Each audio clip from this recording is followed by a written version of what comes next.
Welcome to my channel. आज हम करेंगे वर्कशीट नंबर 8 परिमेय संख्याओं के भाग। लेकिन वर्कशीट पे जाने से पहले हम पहले रिकॉल करते हैं कि अब तक हमने परिमेय संख्या में क्या क्या पढ़ लिया। तो चलिए स्टार्ट करते हैं। तो देखो, हमने पढ़ा जो हमारे पास P/Q की फॉर्म में होती है उसको बोला जाता है परिमेय संख्या। क्या बोलते हैं हम उसे? परिमेय संख्या। ठीक है, जहाँ पर P हमारे पास क्या होता है? P हमारे पास होता है अंश और Q हमारे पास होता है हर। ठीक है, फिर हमने सीखा कि परिमेय संख्या को हम प्लस या माइनस कैसे करते हैं। सपोज हमारे पास क्वेश्चन दे रखा है 4/7 माइनस 2/3। तो देखो, सबसे पहले हम क्या करते हैं, जब भी हमें प्लस या माइनस करना हो परिमेय संख्या में तो सबसे पहले हम हर जो होता है उसको समान करते हैं। तो देखो, 7 के पहाड़े में 3 नहीं आता और 3 के पहाड़े में 7 नहीं आता, तो हम क्या करेंगे, उल्टा कर देंगे। अगर 7 है तो यहाँ पर 3 से गुणा और भाग कर देंगे, और अगर 3 है तो उससे 7 से गुणा और भाग कर देंगे। ठीक है, तो देखो, जब हम गुणा करते हैं तो अंश की मल्टीप्लाई अंश से करते हैं, तो यानी कि 4×3 = 12। हर की मल्टीप्लाई हर से करते हैं, यानी 3×7 = 21 माइनस 2×7 = 14 अपॉन में 3×7 = 21, तो 14 12। तो बड़ा कौन है? 14, लेकिन प्लस माइनस माइनस, तो हमारे पास कितना आ गया? -2/21। ये हमारे पास आ गया आंसर। ठीक है, फिर हमने सीखा कि परिमेय संख्या को गुणा कैसे करते हैं। जैसे 3/7 गुणा में 5/14 है। ठीक है, तो क्या करेंगे, अंश की गुणा अंश से करेंगे तो 15, हर की गुणा हर से करेंगे तो 14×7 = 98। यह हमारे पास आ जाएगा फाइनल आंसर। ठीक है, अब भाग सीखने के लिए सबसे पहले हम सीखते हैं व्युत्क्रम क्या होता है। अब देखो, व्युत्क्रम का मतलब क्या होता है। अगर सपोज करो मुझे 7/8 का यानी 7/8 का मुझे व्युत्क्रम निकालना है, तो इसका मतलब है 7 मेरे पास किस में है? अंश में है, और 8 मेरे पास किस में है? हर में है। तो मैं क्या करूँगी, व्युत्क्रम का मतलब क्या हुआ, जो हर हुआ वो मेरे पास बन गया अंश, और जो अंश है वो मेरे पास बन गया हर। तो इसका मतलब 8 मेरे पास हर था जो कि बन गया अंश, और 7 मेरे पास अंश था जो कि बन गया मेरे पास हर। ठीक है, इसी तरह से सपोज मेरे को -1/2 का व्युत्क्रम निकालना है, तो -1/2 का व्युत्क्रम मैं क्या करूँगी, 2 देखो हर में है वो अंश बन जाएगा, और -1 मेरे पास अंश में है तो वो मेरे पास हर बन जाएगा। ठीक है, तो 2/-1, इसको मैं लिख सकती हूँ -2/1। ठीक है, तो चलिए वर्कशीट नंबर 8 स्टार्ट करते हैं। उदाहरण 1 से, प्रीति ने 9/2 गन्नों को पड़ोस के बच्चों में बांटा। उसने प्रत्येक बच्चे को 1/2 यानी आधा गन्ना दिया। उसने कितने बच्चों को गन्ना दिया? अब देखो, 9/2 गन्ने थे उसके पास, उसने हर बच्चे को 1/2 दिया। तो देखो, मुझे नहीं पता मैं कैसे बांटूंगी, कितने बच्चों को बांटूंगी, लेकिन मुझे पता है कि हर बच्चे के पास 1/2 भाग्य है। तो 1/2 1/2 1/2 1/2 करते करते मैंने ये 9 डैश डाल दिए। ठीक है, एक बच्चे को 1/2 मिला, दूसरे बच्चे को 1/2, तीसरे बच्चे को 1/2, चौथे को 1/2, पाँचवें को, छठे को, सातवें को, आठवें को और 9वें को।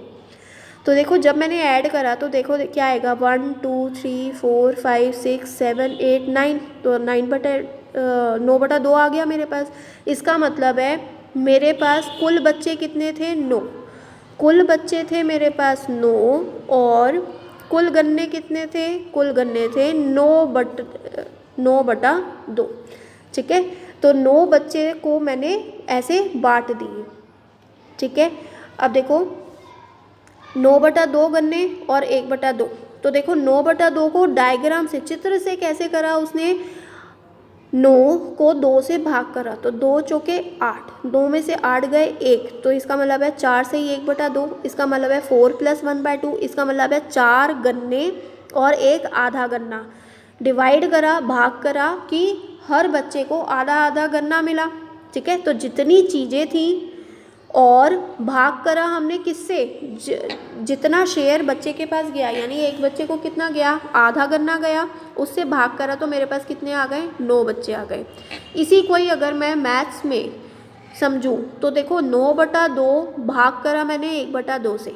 अब मैं इसको भाग करने थोड़ी ना बैठूंगी, मैंने करा 9/2, भाग को मैंने चेंज कर दिया मल्टीप्लाई में, तो इसका मतलब है मैंने क्या करा, व्युत्क्रम लगा दिया, यानी उसका रेसिप्रोकल कर दिया। तो भाग का उल्टा क्या आता है मेरे पास, गुणा। तो 1/2 का जब मैं व्युत्क्रम करूंगी तो 2 मेरे पास हर था जो कि अंश बन गया, और जो अंश 1 था वो मेरे पास हर बन गया। ठीक है, तो 2 से 2 कट गया, तो मेरे पास आंसर कितना आया, 9। इसका मतलब है 9 बच्चों को आधा आधा गन्ना दिया। ठीक है, उदाहरण 2 देखते हैं। नासिर ने अपनी 7 बकरियों को, अब देखो 7 बकरियां बना दो पहले तो, 7/3 किलोग्राम चारा खिलाया। 7 बकरियों को 7/3 चारा खिलाया, इसका मतलब है 1/3 चारा, 1/3, 1/3, 1/3, 1/3, 1/3 और 1/3। कैसे करा देखो, 1 2 3 4 5 6 7, तो 7/3 आ गया ना मेरे पास। इसका मतलब है हर बकरी ने कितना खाया, 1/3 खाया। ठीक है, इसी को ही अगर मैं मैथ्स में करूँ तो देखो 7/3 डिवाइडेड बाय 7, तो मैंने क्या करा, 7/3 भाग को चेंज कर दिया मैंने गुणा में। ठीक है, और गुणा में चेंज करते ही मैंने देखो 7 देखा, 7 तो परिमेय संख्या था ही नहीं, तो मैंने 7/1 कर दिया। अब देखो हर मेरे पास अंश बन गया, अंश मेरे पास हर बन गया, यही हमने व्युत्क्रम में सीखा था। तो 7 से 7 कट गया, इसका मतलब है हर बकरी ने कितना खाया, 1/3 खाया। ठीक है, इसी तरह से देखो 2/3 भाग करा 6/7, तो इसको जब हम सरल करेंगे तो क्या करेंगे, 2/3 भाग को चेंज कर दिया मैंने मल्टीप्लाई में। ठीक है, 7 मेरे पास हर था जो कि अंश बन गया, 6 मेरे पास अंश था जो कि हर बन गया। ठीक है, तो मेरे पास कितना आया, 2 सत्ते 14, क्योंकि अंश की मल्टीप्लाई अंश से करी, हर की मल्टीप्लाई हर से करी, तो 14/18। तो 2 एक ऐसा पहाड़ है जिसमें 14 भी आता है और 18 भी आता है, तो 2 सत्ते 14, 2 नीम 18, तो मेरे पास आंसर कितना आ गया, 7/9। ठीक है, आई होप आपको समझ में आया होगा। अब आपके लिए क्वेश्चन है, नेहा ने 13/4 किलोमीटर दूरी की दौड़ लगाई, तो उसने कुल दूरी की दौड़, यानी कि कुल दूरी उसने कितनी तय करी, 13/4। ठीक है, और रास्ते में वह बराबर बराबर के अंतराल में, हमने क्या करा, 4 बार रुकी वो, इसका मतलब है सेम अंतराल, यानी कि बराबर अंतराल में वो 4 बार रुकी, इसका मतलब है डिवाइडेड बाय 4। ठीक है, तो देखो 13/4 भाग को चेंज कर दिया मैंने गुणा में। गुणा में करने से पहले मैंने क्या करा, यहाँ पर इसको परिमेय संख्या बनाया। परिमेय संख्या में हमारे पास क्या आ गया, ये बन गया अंश, मेरे पास बन गया हर था वो मेरे पास अंश बन गया, और जो अंश था वो मेरे पास हर बन गया। तो देखो जब गुणा करते हैं तो अंश की मल्टीप्लाई अंश से करते हैं, हर की मल्टीप्लाई हर से करते हैं। ठीक है, तो इसका आंसर आप दोगे। ठीक है, इसके बाद देखो 4/7 डिवाइड में -7/4, तो सेम ऐसे ही सॉल्व करना है, भाग को चेंज करा मैंने गुणा में, और जो मेरे पास हर था वो अंश बन गया, और जो अंश था वो हर बन गया। ठीक है, तो जब गुणा करते हैं तो अंश की मल्टीप्लाई अंश से करते हैं, हर की मल्टीप्लाई हर से करते हैं, तो मेरे पास देखे कितना आया, 16/49, लेकिन माइनस का। अब मैं इसको 16/49 माइनस का 49 लिखूँ या -16/49 लिखूँ, बात एक ही है। ठीक है, क्यों लिखा माइनस, क्योंकि देखो plus minus minus, plus minus minus, इसलिए यहाँ पर माइनस लगा दिया।